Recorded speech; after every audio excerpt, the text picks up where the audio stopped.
Это надо делать обязательно во время строительства камина. Потому что на камине краска, и когда его первые разы протапливаешь, она обгорает. И если его не протапливать, то потом заказчик будет сам растопить, все будет в кумаре. Надо обязательно это делать во время строительства. У нас сейчас появляется вот ниша.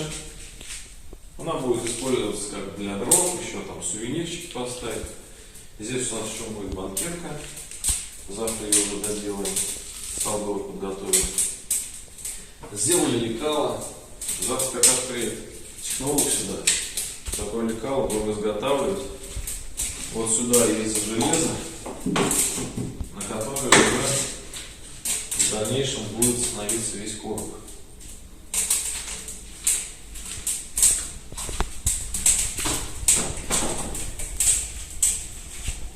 Горит.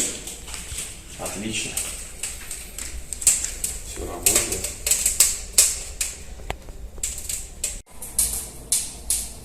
Вот, друзья, чтобы понимать, как коптит камин, когда краска обгорает, сейчас прям очень видно. Сейчас задняя стена обгорает. И там вот дым валит, можно сказать. Может показаться, что это, вообще дымит там сзади, откуда дым. А это вот таким образом обгорает краска. Не знаю, на камере как будет видно, но дымит знатно. И стоит очень четкий запах горелой краски. И так обгорают все камины. И вообще все железные трубки. Это их такая особенность, из-за этого ее надо протапливать. Он будет работать при открытой дверке. Можем прибрать. Заднюю. Красота.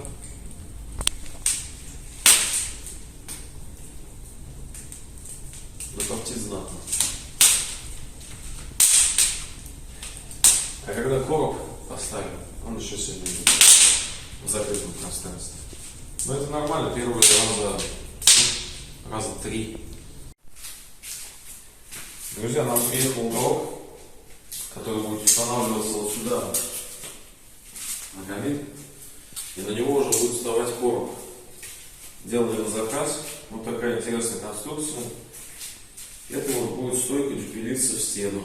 Сейчас вот украсим огнестойкой краской цетри. Она как раз предназначена для места, где есть нагрев. Она не боится, это все выдерживает до 1200 градусов. Сейчас покрасим, поставим на место.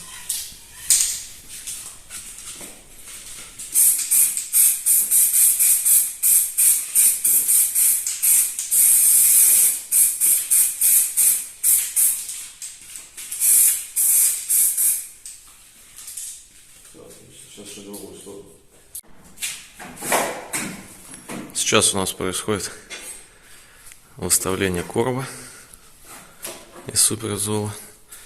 Напиливаем сейчас такие вот полоски. Они будут вот здесь так вставать, чтобы был полукруг. Михаил вот выставляет по направляющей. У нас такая самодельная. Пилим лобзиком. Этот материал можно резать ножом, но тонкие полоски такие не получится, потому что он просто-напросто ломается. А лобзиком все получается аккуратненько. И по направляющей все идеально ровно.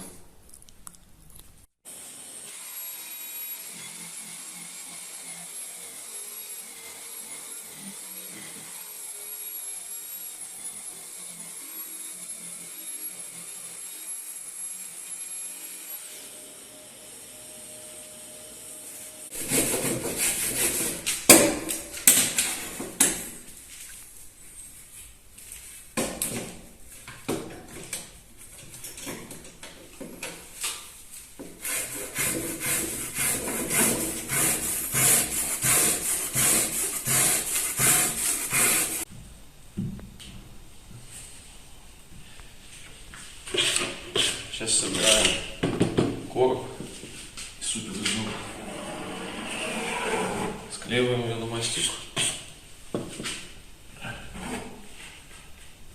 Короб у нас необычный, полукруглый.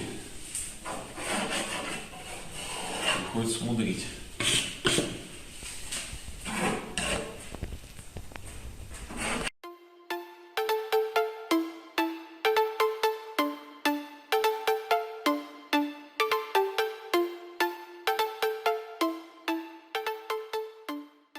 Мы сделали первый ярус уже, первый полукруг. Частично сняли, как вот мы начинаем крепить это все. Сейчас у нас еще будет второй полукруг сверху делаться. Вот мы сейчас делаем второй ярус. Я хочу объяснить вам еще небольшой порядок работ, как мы работаем с суперзолом. Во-первых, обязательно надо грунтовать листы. Это очень важно. Можно наглядно увидеть разницу между грунтованным листом и грунтованным. Вот у нас лист лежит, он и цвет меняет. Загрунтованный, он чистый, он не пылит, ничего. Вот этот лист не грунтованный.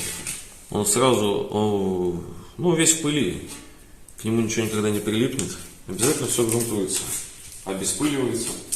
Как мы собираем порох вообще? Вот здесь видно, что у нас закручены саморезы.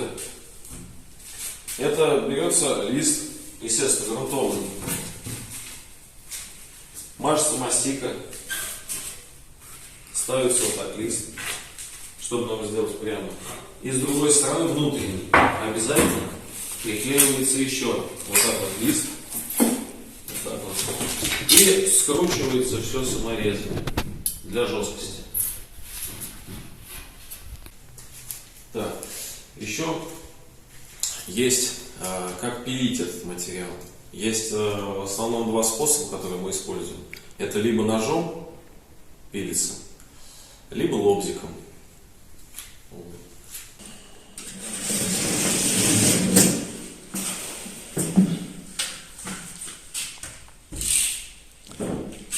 Процесс нарезания суперзола ножом для более точного реза и поверхность, чтобы потом была более ровная. На отпиле надо порезать с двух сторон.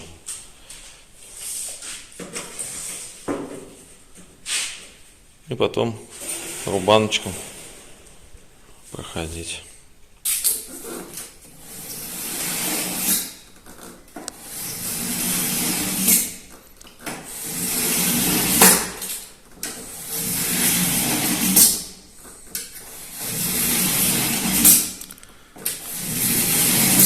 Все по нескольку раз проходится ножичком с двух сторон и ломается. Вот такая вот поверхность получается. Ее еще чуть-чуть рубаночком проходишь, и все ровненько. Листы суперзола у нас имеют прямую форму. Вот они, это плита ровная. Чтобы нам, например, надо было сделать вот этот полукруг, мы нарезали полосы лобзиком и уже потом подгоняли чтобы, видите, швы, они ровные на всей длине, чтобы все было идеально. Полосы, они приклеиваются также на мастику, и тоже так же мы их все перекручивали саморезами здесь, с боков, и снутри еще приклеивали полосы из суперзола, тоже, чтобы перебить вот эти все швы, и чтобы все это было очень надежно. Порох довольно-таки жесткий стоит, он имеет очень жесткое основание. Вот, и все у нас висит на уголке, который закреплен здесь в стену и продублирован еще многие дюпелями. Все. Сейчас мы будем делать верхний ярус. Там тоже покажем, как мы будем и крепить суперзол, и полосы вот эти вот подгонять. Сейчас все увидите.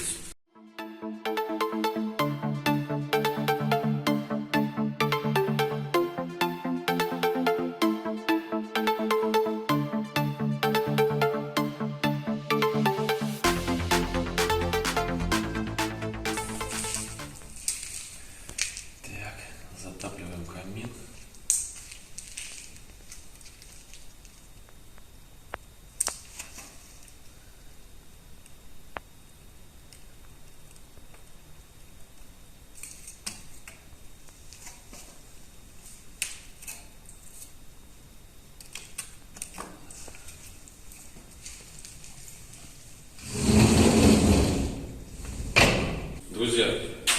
компания «Русский печник», и мы закончили строительство камина. У нас очень необычный камин в этот раз с навесной полкой, полукруглый, топка полукруглая, компании Total, очень редкая. Мы, если честно, с такой работаем впервые, но очень интересный проект получился. Все полукруглое. Дальше вот, будет еще здесь опускаться на 30 сантиметров потолок, и короб будет еще чуть пониже. Сейчас он довольно-таки выглядит громоздко. И здесь у нас на камине обязательно сделана конвекция. Воздух берется вот здесь снизу, отсюда, со всех щелей. Вот здесь вот сделано тоже отверстие. И еще через дровничок внутри. И выходит все через верхнее отверстие. Сюда устанавливаются вот такие вот решеточки. Вот такие вот беленькие, красивые.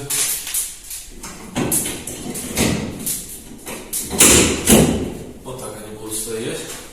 А снизу маленькая. Вот такая вот тоже решеточка белая.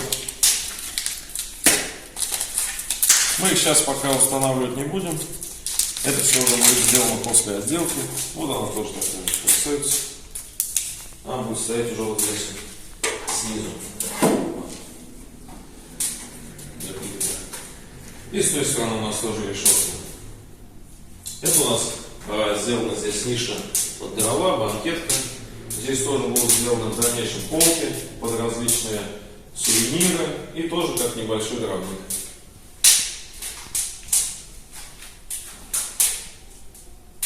Здесь еще сделана регулировка подачи воздуха.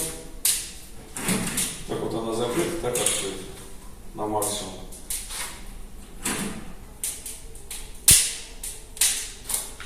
Ну, тяга здесь очень хорошая. Все, друзья, ставьте лайки, подписывайтесь, не забывайте подписываться на наш Инстаграм, следите за нашими работами и за дальнейшим видео. Все, всем пока.